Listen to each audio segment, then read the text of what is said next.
Saving America one entrepreneur at a time, it's the Biz Rap Podcast with your host, Michael Manahan.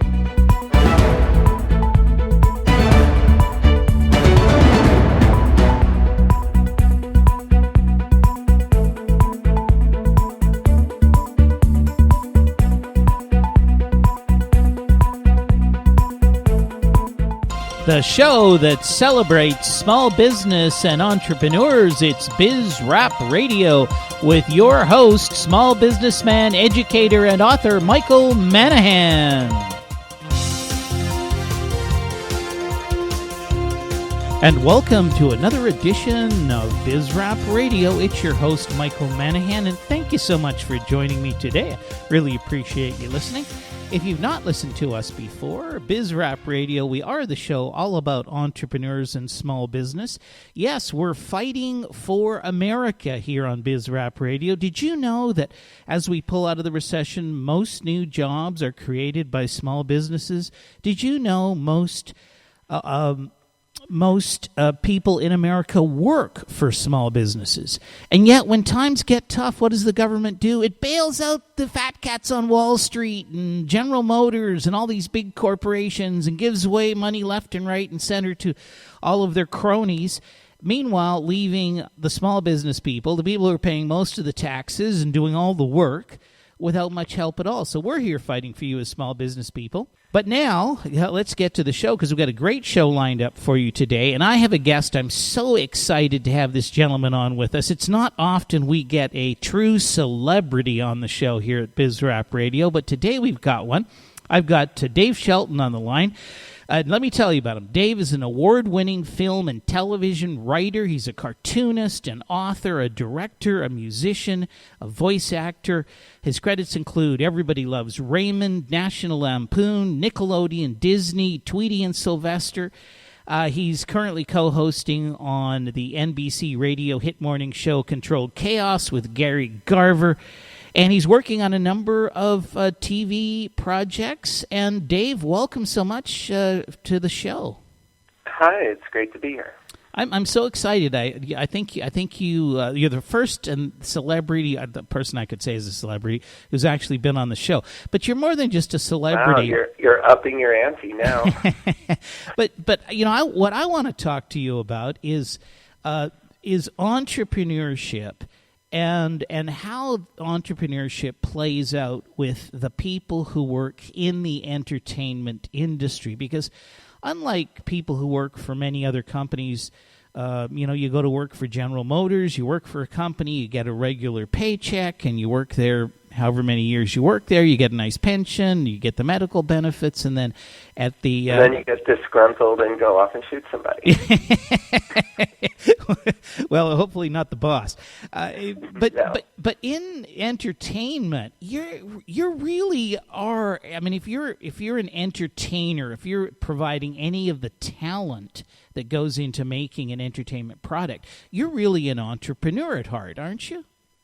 Oh, absolutely. As a director or a producer, your jobs are to put together entire teams with almost like company personnel to make something happen. You can't do the whole thing by yourself. And a lot of people in the entertainment industry work on what I call like a project-by-project basis. They're not hired as a permanent employee of a studio or of Disney or Fox. Obviously, there's some people who are hired as permanent employees, but I think a lot of the people in the entertainment industry are, what do they call them, like freelancers or something like that? Yeah, they're basically called freelancers. It used to be, and it's starting to come back a little bit, where they had what's known as the studio system, where you would have contract players, say like James Cagney or Loretta Lynn or somebody like that, and they would be under contract to only do projects at those studios. And the same would be for the crew, whether it was the cameraman or the lighting people. They would be on contract and on salary with the studios, and that's where they would stay. So it was like a company where they weren't freelance and they would be guaranteed a check every week.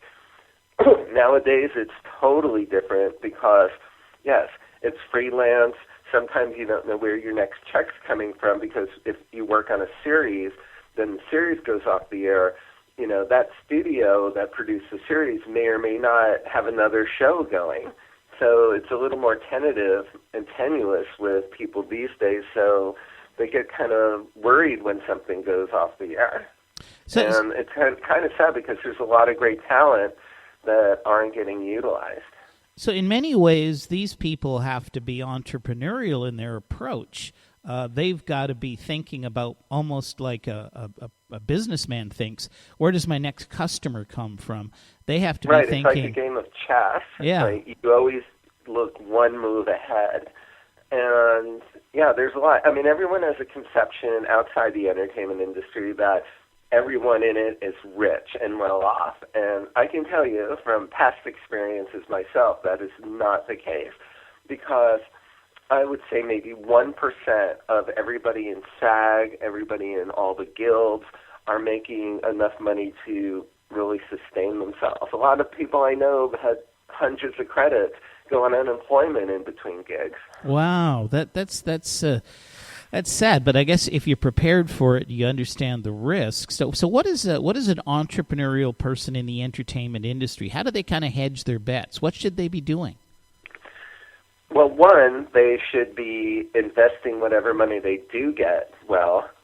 Two, when they build relationships, they should keep them, because you never know, someone that they may have worked with on a small budget film or on a pilot or something could blow up to be the next head of Paramount or a huge production company that does major films. And then, you know, a lot of people remember. And, you know, ditzy as the entertainment industry is, and people go like, oh, you know, you're so flaky, people will remember. It's not as big of a town as people might think, because you run into people all the time. Reminds me of an expression that Art Carney said in The Honeymooners, and I'm not a huge Honeymooners fan, but he was great in it. He said, because he was a sewer worker, and he told Ralph one day, he says, be nice to the people on the way up, Ralph, because you're going to be meeting them on the way down. And it's exactly like that. So, I mean, I was a kid when I saw that, and I thought, what a great adage. And I've been trying to live by that, you know, since. Yeah, well, that is great advice, and actually, you've got two real gems there, and it's one at least we talk about on BizRap Radio a lot, and that is basically networking. You meet a lot of people. Don't lose contact with them. Keep your network alive. Keep it going. I had an instance where I did some work, interestingly enough, with a guy who does video productions, but doesn't live in the Los Angeles area. He did some work for me, it was a couple of years ago. And I called him out of the blue about 6 months ago, and I didn't have anything for him, but I just wanted to say hi. I said, his name happens to be Mike as well. I said, hey, Mike, how you doing?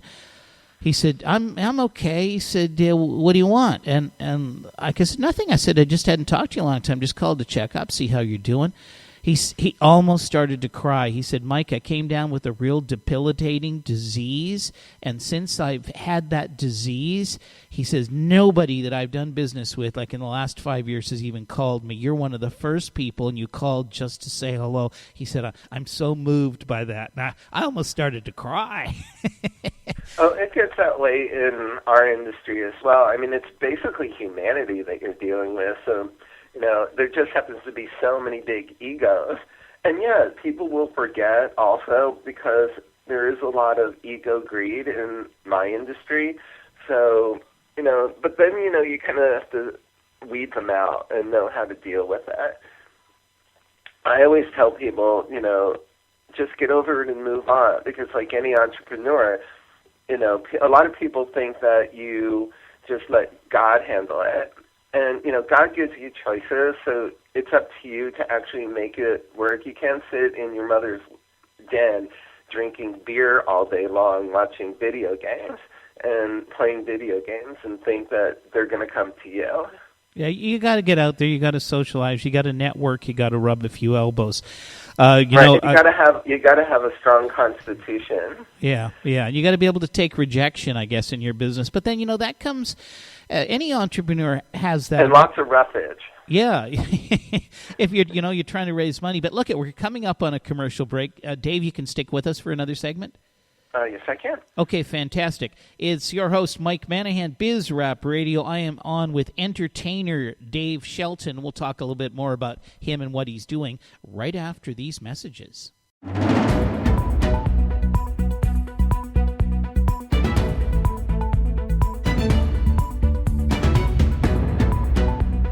And welcome back to Biz Rap Radio. It's your host, Michael Manahan. We, of course, are the show all about small business and entrepreneurs. We got a great guest on the line with us. If you're just joining us, I've got Dave Shelton. Dave is, I'd call him a celebrity. He's an award-winning film and television writer, cartoonist, author. Everybody Loves Raymond, National Lampoon, Nickelodeon. He's got a resume about as long as my arm. Dave, thanks for sticking with us. Oh, my pleasure. Your arm's probably longer than mine then. Well, I was going to say something else, but then I realized you can't say those kind of words on the air. So, oh, come on. Anyways, Dave, do you have a website that if somebody's just interested in you in particular that they could go to and find out more about you and your background and experience? Oh, absolutely. There are a few. One, they can go to imdb.com and look me up there, and you can see my credits. My bio is up there as well. And then they can go to snuggiebear.com, SNUGGYBEAR.com, and they can see updates on all the projects that I'm working on. They could also go to my Facebook and Twitter and Instagram. Okay, fantastic. Now, you recently published a book as well, which has some hilarious gems in it, cartoons that... I'm very proud of that. Yeah. What's the name of the book? It's called Brain Explosion. It's a collection of my cartoons and my musings from my National Lampoon days. Brain Explosion, and what, to Amazon.com? Is that where somebody should go to get that? It's on Amazon.com. It's on Bear Manor Press Media's website as well. They can Google that. And any women out there, they can Google me.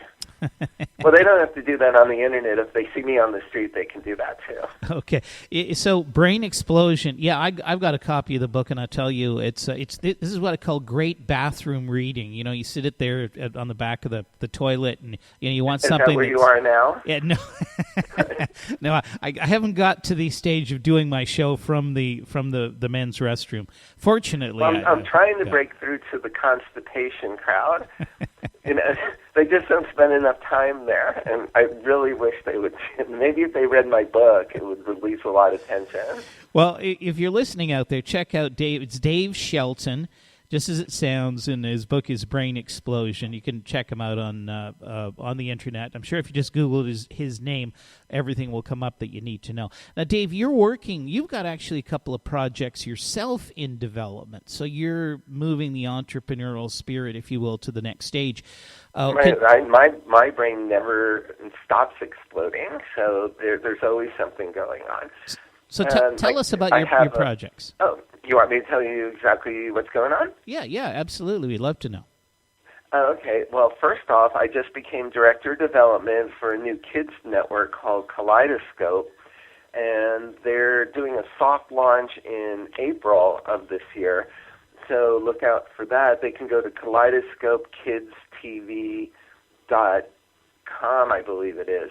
The website is just going up now, and I'm looking forward to being part of that. So we're still in negotiations, but I think the network is going to be fun. It's going to be an alternative to Nickelodeon.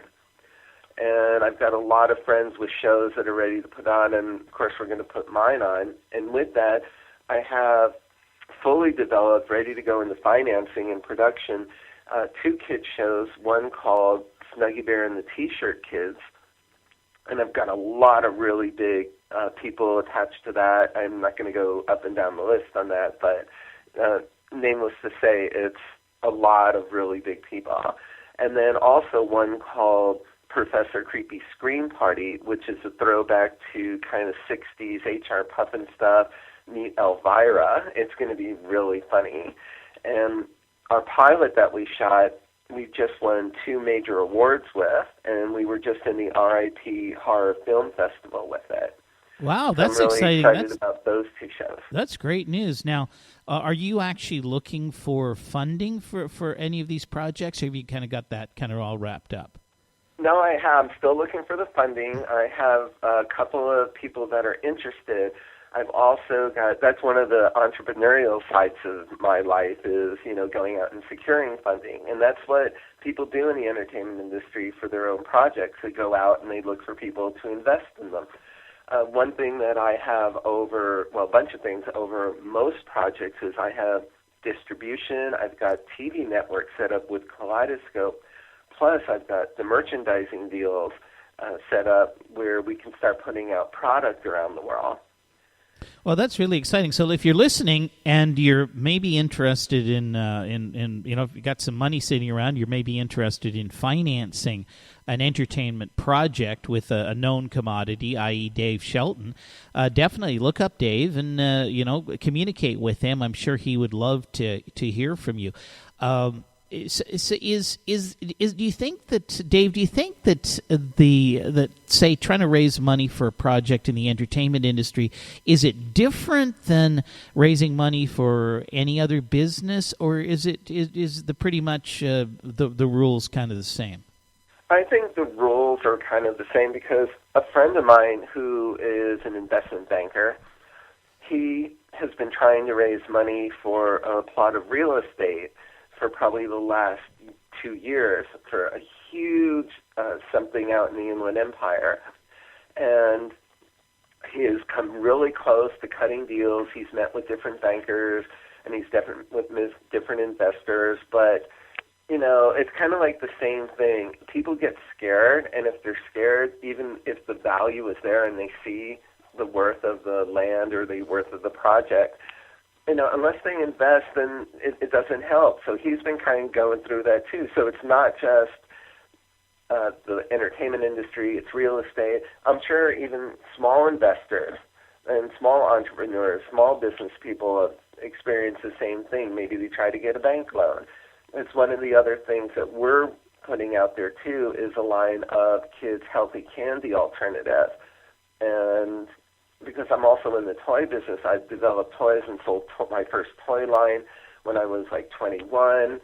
So I'm really experienced in that area too. So and with all the obesity and working with kids, I wanted to come up with something alternative. So I created these things called eye crusties and snot logs, which are disgustingly great, but they're the healthiest kids' candy.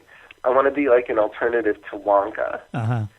And we have distribution for that set up as well. So I'm actually looking to include those in the TV projects or separately if I have to, and look for investors to get that on the market, kind of Shark Tank like.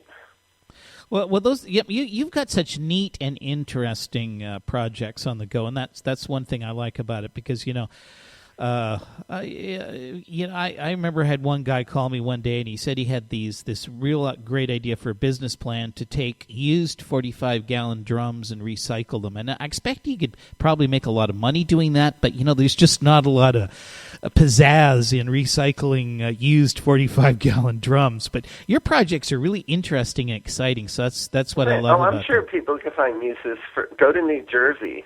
There's way use for 45-gallon drums there. Well, you mean sell a few of them to the mafia to take care of your... Yeah, they're running out of burial land. They need something else to put them there. Because I grew up in New Jersey, so I know that. There you go. Hey, well, that's great. By the way, if you are looking to raise money, you do want to go to BizRap Radio. Check out BizRap Radio website. There is a link, of course, to MatchVest Capital, matchvestcapital.com, which is my private consulting company, and I do help companies raise money for various projects, and always willing to talk to anybody who's looking to raise money for their business. But it's not easy. It's challenging raising money. It's tough. You got to turn over a lot of stones, as they say, to find the frogs, or whatever the phrase was. Or in our case, leeches. Well, that's the topic of a whole other radio show. I'm going to have to do that one day, but that is the unsavory characters that kind of fill the swamp, if you will, of the money-raising industry.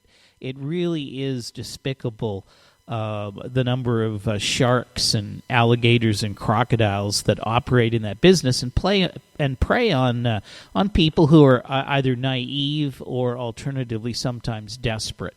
But that's right. One thing you should tell your audience, and well, I could tell them, is that when you do get rejection, because I've gotten rejected millions of times, so many famous people have gotten rejected before they became famous or successful, is you have to develop that skin yourself.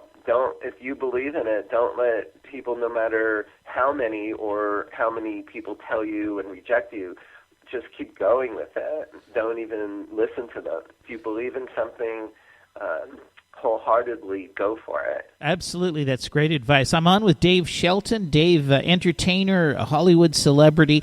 Dave, coming to the end of the segment, I really appreciate you joining us today. Thank you so much. Check him out, Dave Shelton, online.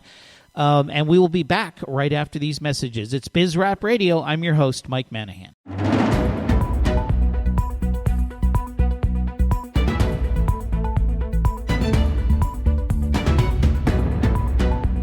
And welcome back to Biz Rap Radio. It's your host, Michael Manahan, and thank you so much for joining me today and staying with us.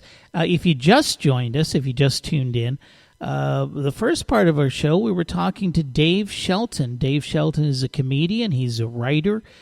He's a voice actor. His credits include a number of projects for Disney, Nickelodeon. Everybody Loves Raymond, the popular TV show. But we were talking about how people in the entertainment industry, so many of them are also entrepreneurs. They're out there really marketing themselves. They're constantly having to work on bringing in the next dollar, the next paycheck, if you will, whether it's the next show that they're going to be writing for, as Dave does, or whether it's a stand-up comedy gig that he's going to be doing, or working as the writer on some other television show, doing voiceovers and doing cartoon characters with his voice. And, of course, he recently just came out with a book. So you're constantly having to produce product and sell your product, and that is really entrepreneurship. So you see a lot of entrepreneurs in the entertainment industry. It was very nice of Dave to take time out to be on our show. And, speaking of businesses, I want to change the subject. As many of you know, I run my own private consulting firm. In addition to doing Biz Rap Radio, I'm a financial advisor and consultant. I work with a lot of companies, early-stage companies, entrepreneurial companies, fast-growth companies, turnaround situations, and typically on the financial end of things. And something that I see time and time again when I go into businesses that are, maybe they're struggling a little bit, or maybe they've got a few problems. I go in there and I see a business that has been successful in the past, is still reasonably successful, but you've got an owner that's taking out a huge salary. I don't know, sometimes I've seen as much as $400,000 or $500,000 a year going in the owner's pocket. And his entire accounting resources, or financial resources, if you will, comprise a $30,000 a year bookkeeper, and then an outside CPA firm that he pays, a few $1,000s to a year in order to get his tax returns done.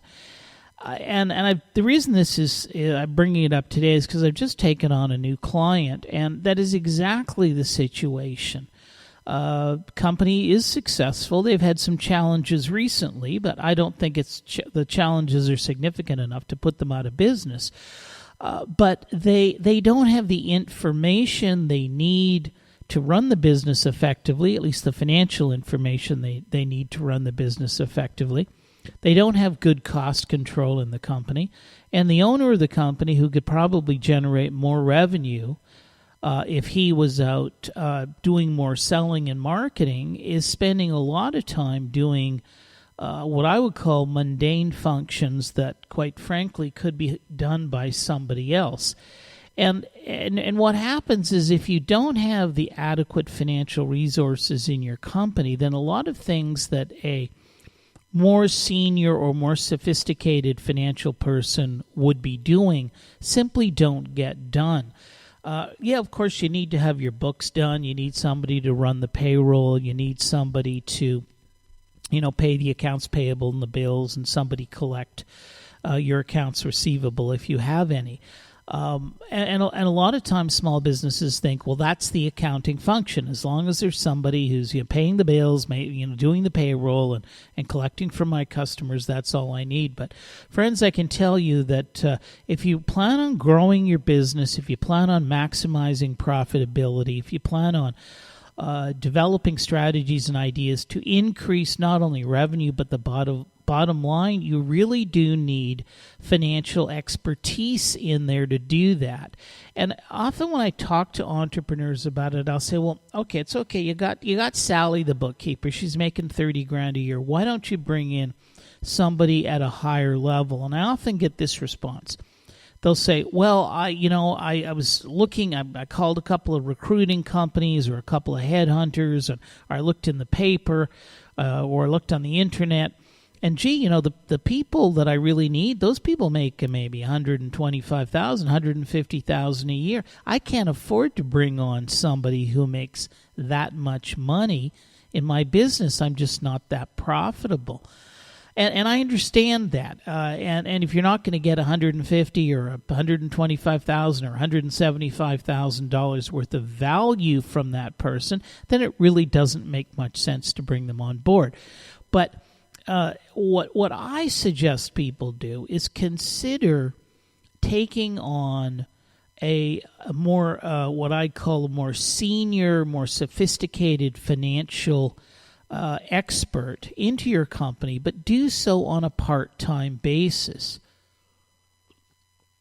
There are many financial executives, CFO types out there who would love to work 1 day a week, 2 days a week for a smaller enterprise. And if that financial expert can do that for 2 or 3 or 4 different companies, that person can still obviously make a good living, but can also be of great value to the small companies. And by the way, that is something that I do, and I've done that many, many times.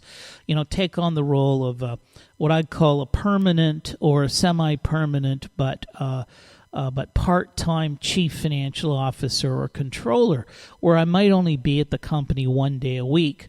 If a special project comes along, the company has something where they really need, they're making a big change, maybe I'll work a little bit more than that. But typically in a small company, and I'm even talking about companies up to, perhaps 10, 15, even $20 million a year, you could get by with some lower cost people if you have at least one senior finance person in there.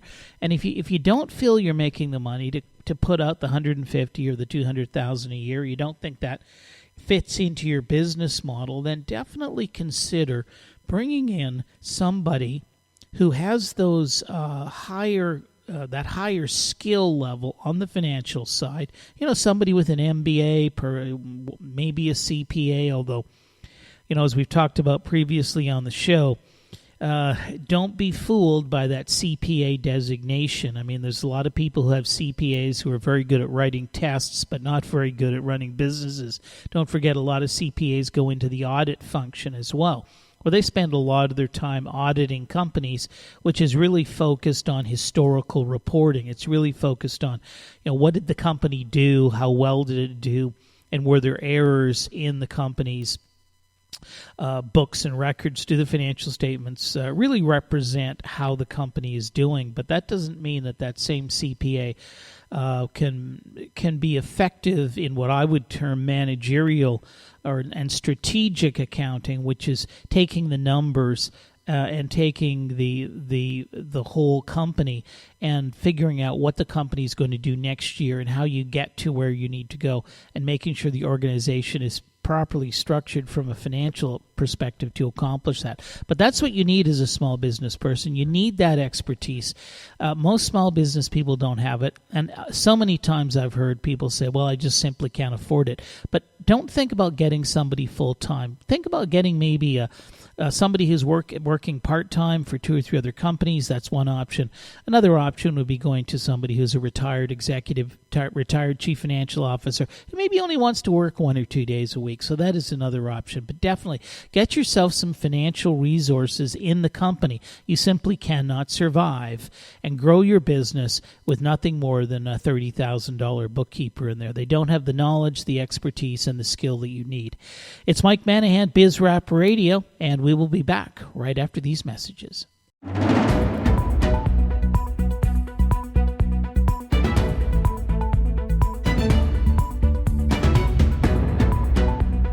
And welcome back to BizRap Radio. It's your host, Michael Manahan, and thank you so much for sticking with me today. And if you just joined us, you missed at the beginning of the show, Dave Shelton. Dave is an entertainer. He's an author. He's a voice actor, a writer. He's written for shows like Everybody Loves Raymond and a number of projects for Disney and Nickelodeon. He's just recently published a book. Very interesting guy and an absolute entrepreneur in his own right.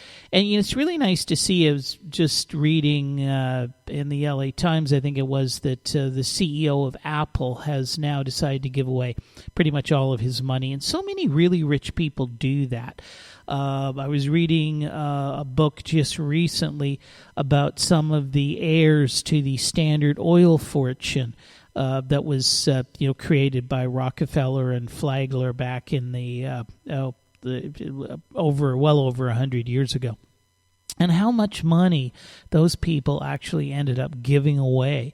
It's great. I love to see people make a lot of money, but I think so many of the people who do make money really do set the standard out there. They turn around and give it away to charity. Bill Gates, Warren Buffett, you just go down the list. And we are a very giving country here in America, but I think there's also a bit of a philosophy that hey, look I made it. I made it big. I had my dreams come true, but I'm not going to be greedy and sit here with all of this dough. I'm going to help others. And what I like about it is when a rich person gives away their money, they're giving it to a cause that they are passionate about. It's something that appeals to them. It's probably something they've experienced in their personal life or they witnessed, and they really do want to go out and help. And I know we have government that does a lot of that stuff for us, but I'm always so afraid that when the government's involved in charitable causes, there's so many hidden agendas in the whole thing. Are they helping because that is the best use of the government's resources? Are they helping because the people who are getting the money really need it? Or are they helping because that's a great way to pay off their cronies and buy votes? But when a rich person like a Bill Gates or Warren Buffett gives away the money, there's no hidden agenda in that. They're doing it for one reason. It's because they're philanthropic and they're altruistic and they want to take care of other people. They got more money than they can use, so why not do something good with it? Speaking of money, good news from the Securities and Exchange Commission. Well, I think it's good news. The Securities and Exchange Commission has issued another update to the securities rules and regulations that were originally started under the Jobs Act, the Jumpstart Our Business Startups Act that was passed way back in 2012 and was supposed to help us pull out of the recession. But by the time all the rules are implemented, we're going to be well out of the recession. It looks like we've moved out of it for the most part right now. Yet anytime the SEC moves to make it easier for small businesses to raise money, I'm in favor of it. And they have just updated and published new rules relating to Regulation A. Now, for those of you not familiar with Regulation A was an exemption from the registration requirements of the Securities Act. So it would allow a small business to, in effect, raise money, issue stock without having to go through the onerous registration process with the Securities and Exchange Commission. Now, Now, don't think that you could just go out and start selling stock out of the trunk of your car in a parking lot. I mean, it wasn't that easy. There was still a lot of requirements on a Reg A about what you could do and what you couldn't do. You still had to file some documents with the Securities and Exchange Commission. There still were reporting requirements you had to contend with and other rules and regulations. But it certainly was far less onerous than going through a full-blown registration statement with the Securities and Exchange Commission. And one of the things was that you could issue stock under a Reg A, unregistered stock. You could issue it without having, as an example, audited financial statements. Well, the limit on a Reg A used to be $5 million. That was it. You couldn't raise any more than $5 million. I think it was a 12-month period. You couldn't raise more than $5 million. But now, the new rules, or calling them Reg A Plus, provide for two tiers of offerings that are available under this revamped Reg A. There's the Tier 1. A company can offer up to $20 million in securities in a 12-month period. And then there is a Tier 2, where a company can offer up to $50 million in a 12-month period. So both of these are significant changes because previously, if you wanted to do $50 million, you couldn't do it under a Reg A. You pretty much had to do that registration statement or use an exemption under some of the other securities rules and regulations. But this is opened up at least some new avenues for people who want to raise money. Now, it's still not going to be a cheap way of raising money because you're still going to have to get attorneys involved. You're going to have to put together a document that has to be filed with the Securities and Exchange Commission. Now, it's not a registration statement, but it's still an offering statement that goes to the commission staff and who they have an opportunity to review it. And, there are a number of other regulations. If you want to go with the Tier 2 offering, you do have to have audited financial statements. And, of course, we know that audits are extremely expensive. I remember a few years ago getting involved with a company that, you could have recreated this entire company's accounting for the year in an afternoon. That's how many transactions they had. It was a small company, couple of employees, very few transactions.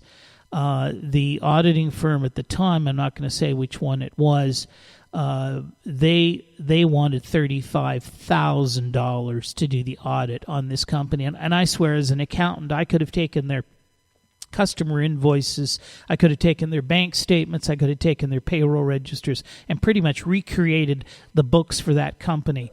And certainly, if not in an afternoon, at least one day's worth of good work would have done it.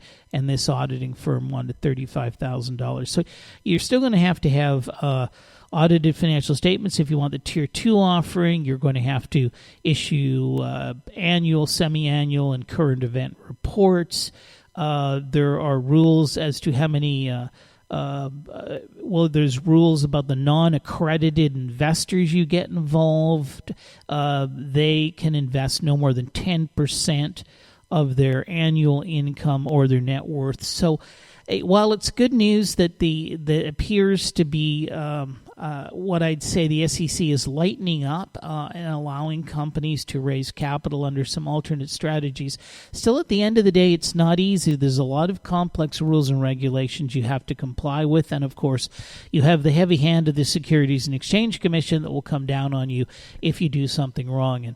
And it's not difficult to do something wrong, which means you have to hire a battery of attorneys to guide you through this process to make sure you do not get in trouble. What we're still waiting for under the Jobs Act is that crowdfunding, not the donation-based crowdfunding we have now, but the crowdfunding where you can actually go out and sell $500 or $700 worth of stock to your members of your club or your neighbors, and that hasn't happened yet. We're anxiously awaiting it because really that is what's needed with small companies to help them raise capital. Anyways, Coming to the close of the show, here at BizRap Radio, we believe we can fix the United States of America through a fundamental concept that individuals pursuing their own economic interests in free markets will create more prosperity for more people than can ever be achieved through government regulations and a planned economy. BizRap Radio, fixing America through individual economic freedom. I am your host, Michael Manahan. Thank you so much for joining me. I'll be back again next week.